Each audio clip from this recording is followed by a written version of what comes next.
Yes.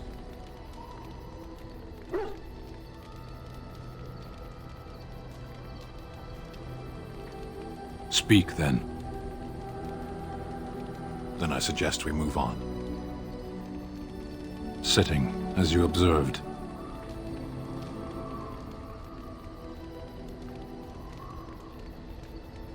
It's what you asked.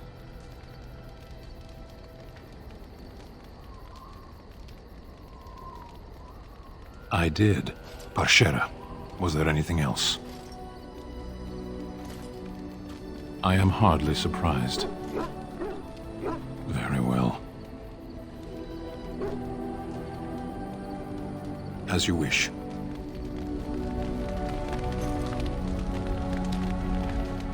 Something on your mind? Of course.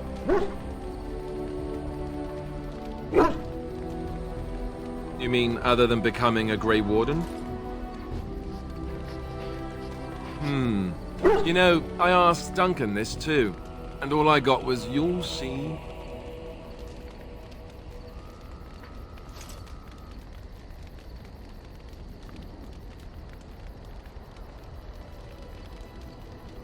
Oh, it's not that Duncan wants to keep it a secret, it's just that the Grey Wardens don't discuss it much. I gather it's not a pleasant topic. The first change I noticed was an increase in appetite. I used to get up in the middle of the night and raid the castle larder. I thought I was starving. I'd slurp down every dinner like it was my last.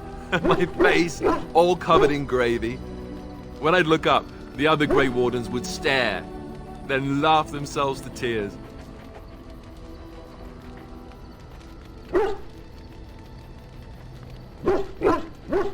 Really?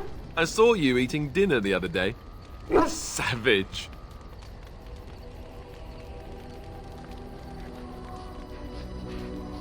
Ah yes, the classy camaraderie of two men traveling out in the open. I take it you were like this before the joining, then. Oh, and then there were the nightmares. Duncan said it was part of how we sense the Darkspawn. We tap into their, well, I don't know what you'd call it, their group mind. And when we sleep, it's even worse. You learn to block it out after a while, but at first it's hard. It's supposed to be worse for those who join during a blight. How is it for you?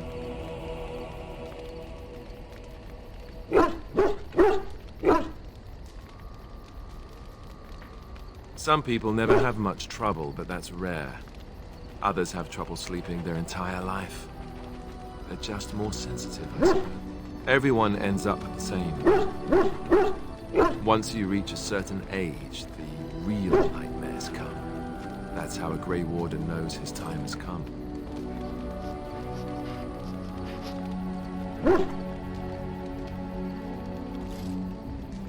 Oh, that's right. We never had time to tell you that part, did we? Well, in addition to all the other wonderful things about being a Grey Warden, you don't need to worry about dying from old age. You've got 30 years to live, give or take. The Taint. It's a death sentence. Ultimately, your body won't be able to take it. When the time comes, most Grey Wardens go to Orzammar and die in battle rather than waiting. It's tradition. We are all going to die. When Duncan told me, I was angry.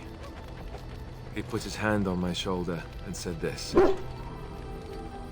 It's not how you die that's important. It's how you live.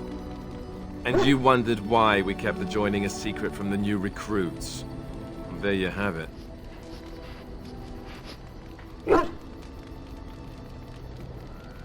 I suppose it is.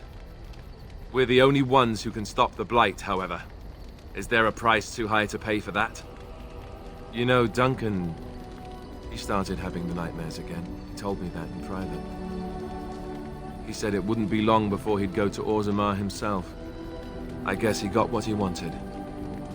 I just wish it had been something worthy of him.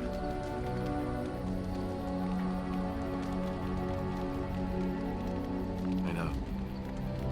Ending the Blight should make this all worthwhile, right?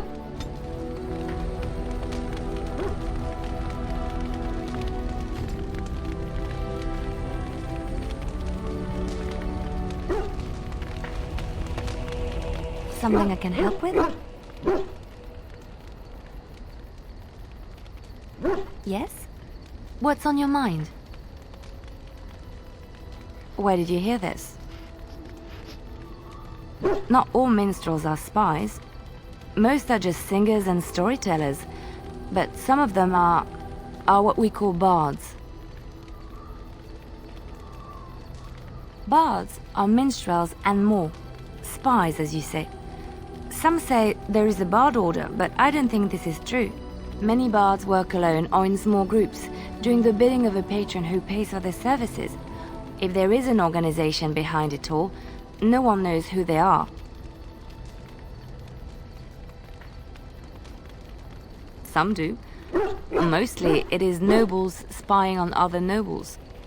In Orlais, there is much rivalry amongst the highborn. They fight over land, influence, and the favor of the Empress. But they cannot do this openly because it is impolite, and in public, they wear smiling faces and pretend to be civil. In secret, they plot and scheme to destroy each other.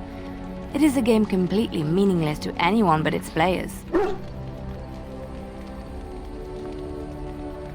I have revealed too much, it seems, but it doesn't matter what I used to be. It is the past.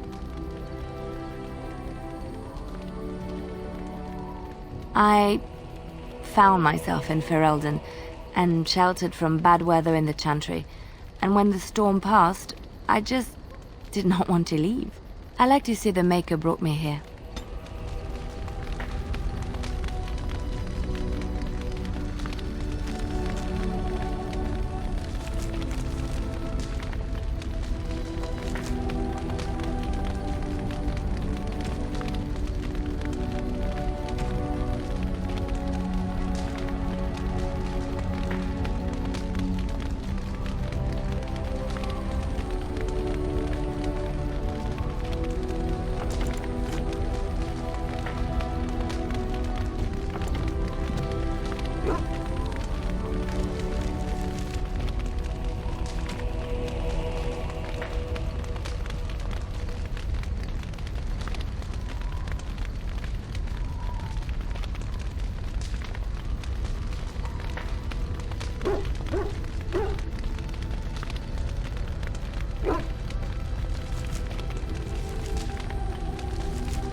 Something on your mind?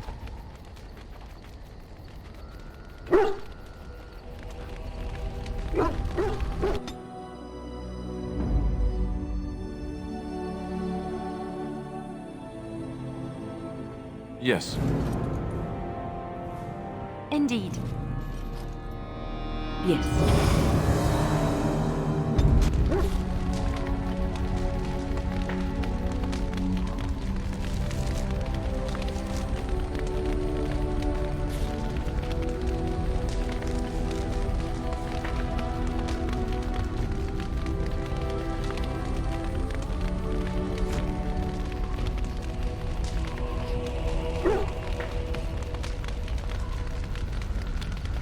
Something I can help with?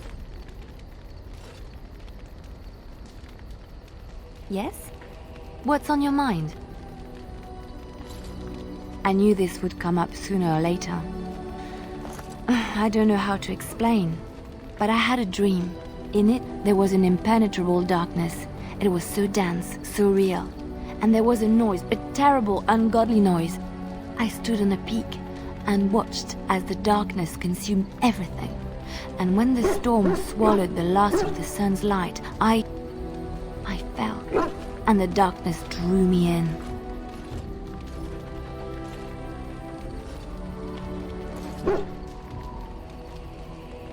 I suppose I did. That was what the darkness was, no? When I woke, I went to the Chantry's gardens, as I always do. But that day, the rosebush in the corner had flowered. everyone knew that bush was dead. It was grey and twisted and gnarled, the ugliest thing you ever saw, but there it was, a single beautiful rose. It was as though the Maker stretched out his hand to say, even in the midst of this darkness, there is hope and beauty. Have faith.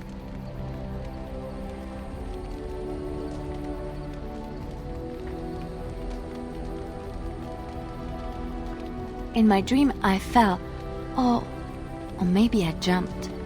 I'd do anything to stop the blight. I know that we can do it. There are so many good things in the Maker's world. How can I sit by while the blight devours everything?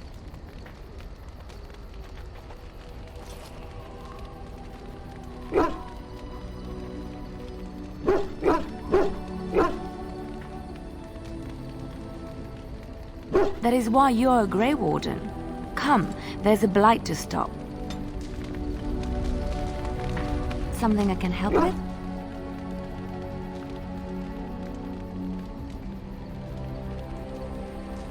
Yes? What's on your mind?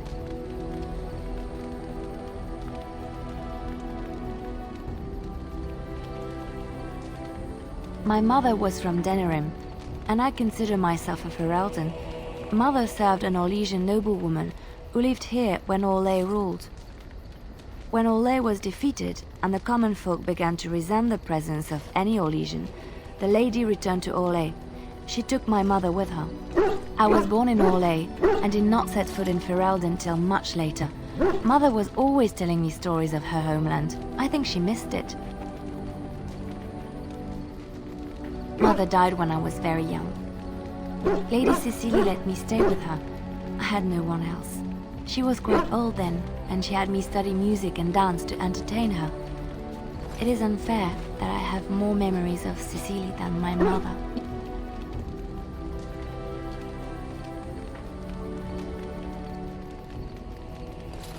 Strangely, the only thing I really remember of Mother was her scent.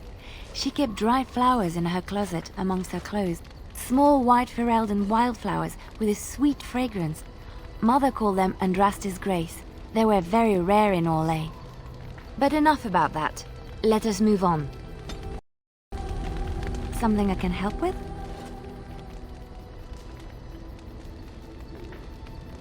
Yes? What's on your mind?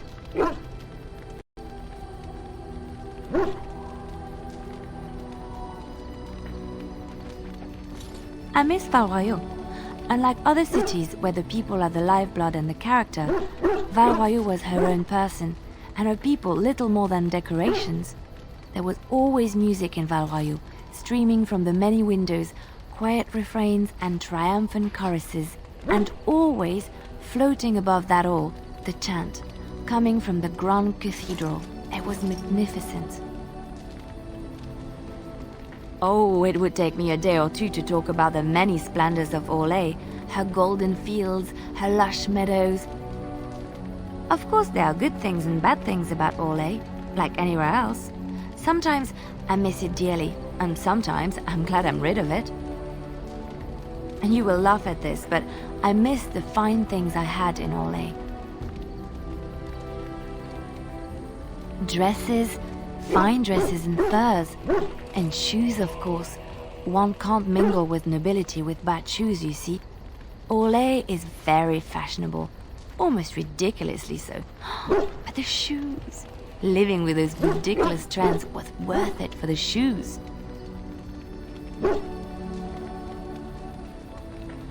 Well, they're shoes. They're pretty. Some of them anyway. When I left Orlais, the fashion was shoes with delicate tapered heels and embellishments in the front. A ribbon, perhaps, or embroidery. In soft colors, of course. It was spring.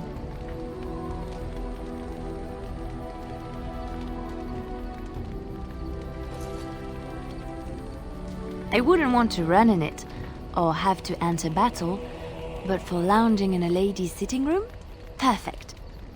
The shoes made in Orlais were exquisite. Not at all like these clunky fur-lined leather boots you have in Ferelden. Ugh, just look at them.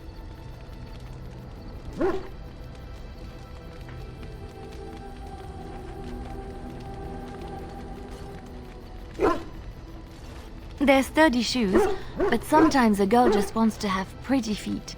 Oh, I could talk about shoes all day, but we have things to do, don't we? Something I can help with? Yes? What's on your mind? Of course I do. I love stories far too much to keep them to myself. Everyone should be able to benefit from them, I think.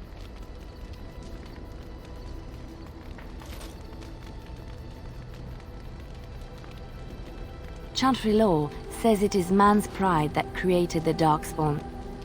In ages past, the mages of the Tevinder Imperium ruled much of the world we know. In their pride, they thought their magics invincible and imagined that they were greater than the Maker himself. So thinking, they invaded his golden city, planning to take it for themselves and depose their own creator. But they were impure and full of sin, and it is with the sin that they tainted the golden city, corrupting it forever. The Maker cursed them and cast them from his sight. Wherever they went, they spread the taint of their sin. Any land that was touched by the taint became blighted and would suffer no life. Instead, the Darkspawn arose to torment us and remind us of our hubris.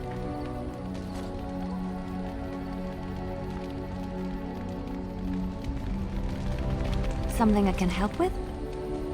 I don't think you have the correct aptitude. I could give you some pointers, though. You may be able to pass them on to someone you know. Let's just go over there, away from the others. For safety, yes? I expect there shall be daggers flying about willy-nilly for a time.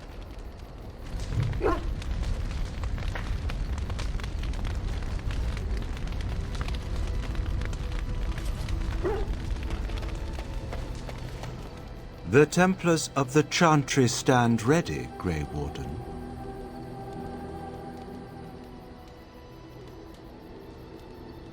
Not all perished in the tower, Grey Warden, and those that remain are highly unlikely to further test the Chantry's wrath.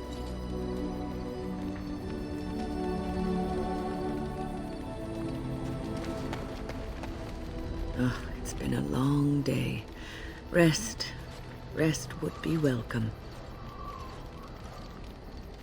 Yes, of course. I am just a little weary.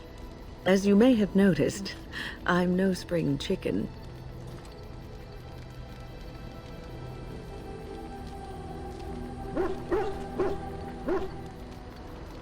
Ha, very funny.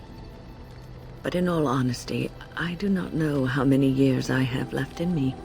I have lived for such a long time, but there is always something else to do.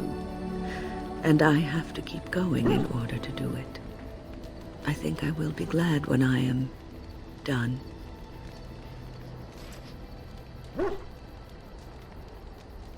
Oh, I don't know. I really don't.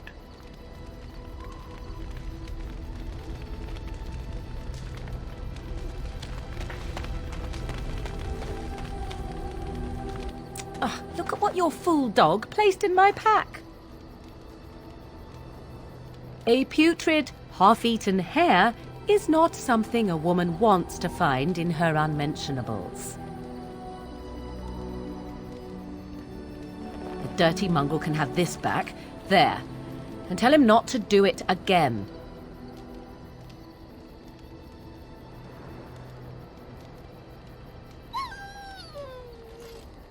I don't want it, you worthless fur bag.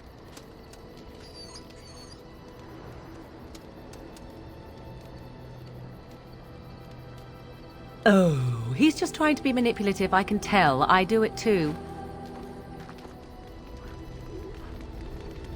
Your dog is filthy. I can smell him 50 yards off.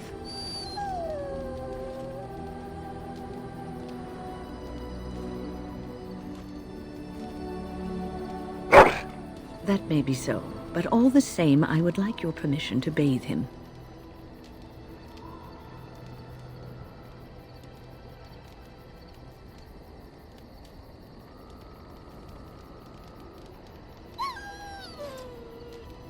Excellent. I will get my soaps, and the dog shall have his bath after supper.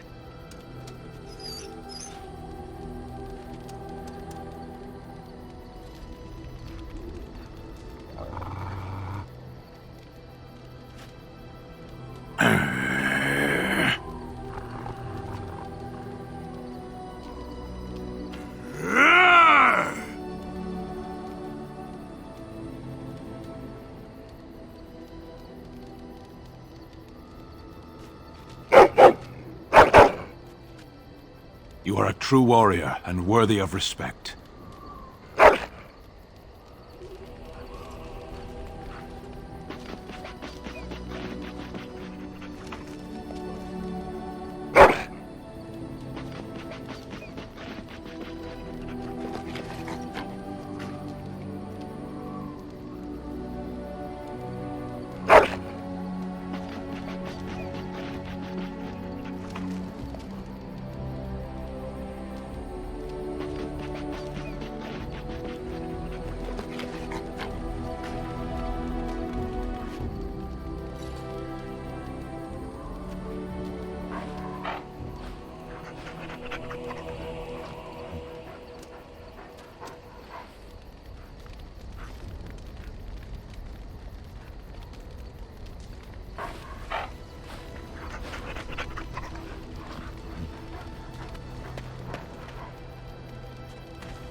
If there's anything I can do for you, please, please tell me.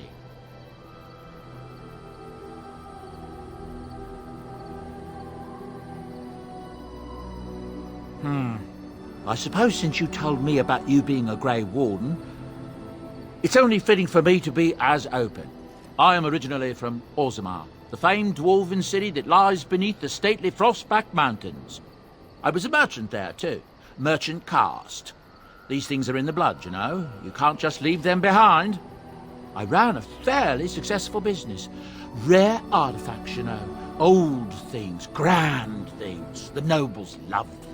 Reminded them of the lost glory days, I suppose.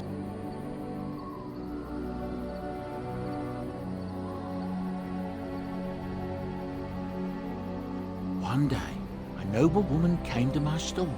She looked around for a bit and then started shrieking in dismay. Apparently, she believed that a pair of braces I had for sale once belonged to her brother. He'd been lost in a cave-in, you see, while on an expedition to clear out the Darkspawn from one of the tunnels running close to the city. They were made specially for him. They're unique, she shrieked. He stole them from my poor brother's corpse. She had me arrested on the spot, of course. Nobles, they're touchy like that. Well, I didn't steal them.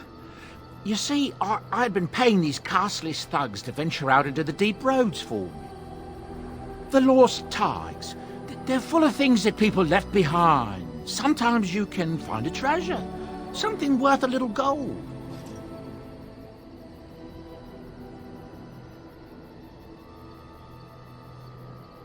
To the nobles it is. They believe everything in the Tigers belongs to the house that once dwelled there, even if it's in ruins and they haven't seen it in generations. The noblewoman, she wasn't too happy with the theft of her brother's braces. I don't know what they planned for me, and I didn't want to find out.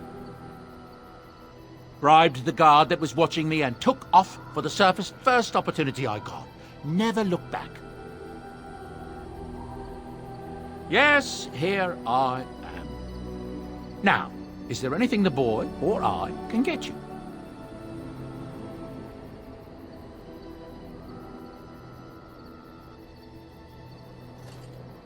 Ah, yes. I'm married to a fine woman back in Denerim, it's true. She'd give me a son if she could, but that's not likely to ever be. Sandal here. I found him in the deep roads years ago. Abandoned, I think, and he was never quite right in the head. I took him in, and I brought him with me when I came here to the surface. He may not be my blood, true, but I think of him as one. We left Orzammar. That's right, boy. Maybe one day we'll see it again. It's not as if I don't benefit, mind you. Turns out the boy's a natural working with enchantments. He might have even been lyrium-addled. I never thought of that before, to be honest. Happens sometimes. He can work an enchantment into just about anything, however, given some time. Could probably open his own shop, if he knew how. Enchantment. Well, he does seem to enjoy it, at least.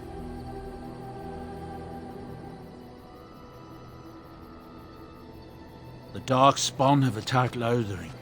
I don't think everyone even had fled by the time they came, either. Word has it they swarmed the entire area, making off with prisoners and burning down the buildings. And then they were gone.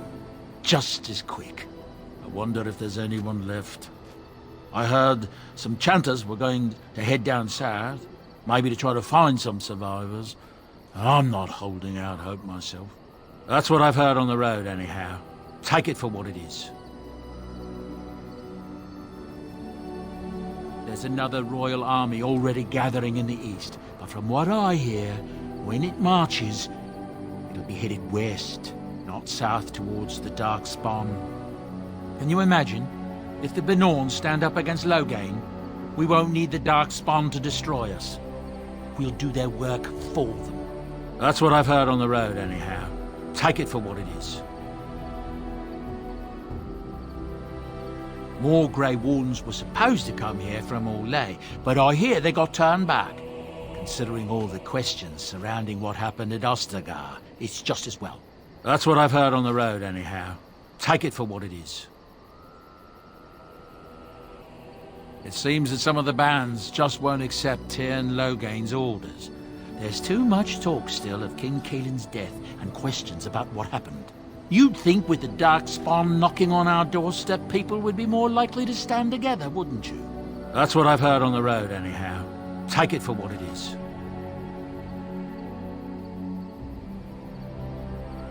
Look, we don't rob people, all right? We don't take things from people that need them. The things in the Law's Tigers, what good did they do lying there? I brought them back to Orzammar, where people could look at them and remember. It's not all that different up here. There are places long abandoned by the humans everywhere. Even more now with the Darkspawn coming. People flee from the Blight with good reason, but they forget things. Things with value and meaning. They leave them behind because they're frightened and desperate. And sometimes, my boy and I, we find our way to these places before the Horde descends, and we save these things. I take them away so the Darkspawn don't get them. Is that so bad? They destroy everything they touch.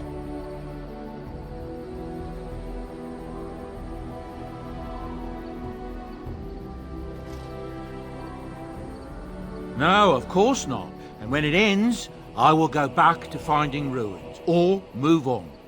I don't really have much of a choice.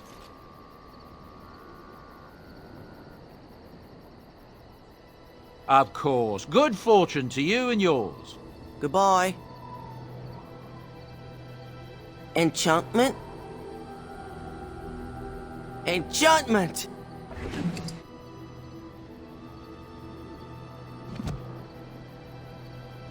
Enchantment? Oh, certainly. I could do that for you. Just come with me.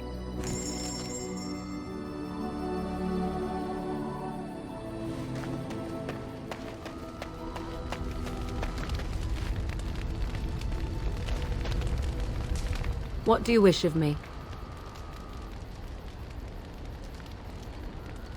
We are in camp, so 'tis as good a time as any. I am here because Flemeth commanded me to aid you. Why? Do you wish me to leave? I can do so if you prefer.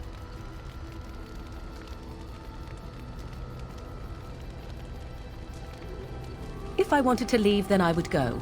I remain, so do not ask such pointless questions.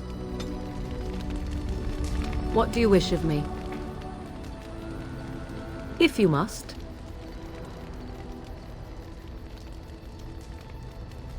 'Tis the child abomination you speak of from the haunted castle? If what you seek is to remove the demon from the child without harming the child, there is a way indeed. There is a connection between the child and the demon, one which can be followed to the demon's true form within the Fade. There, the demon can be battled directly. Only a mage may enter the Fade. It requires lyrium and a group of mages to cast the ritual, neither of which we have, yes? And had we those things, it would still fall on one mage alone to defeat the demon. No simple task, but there you have it.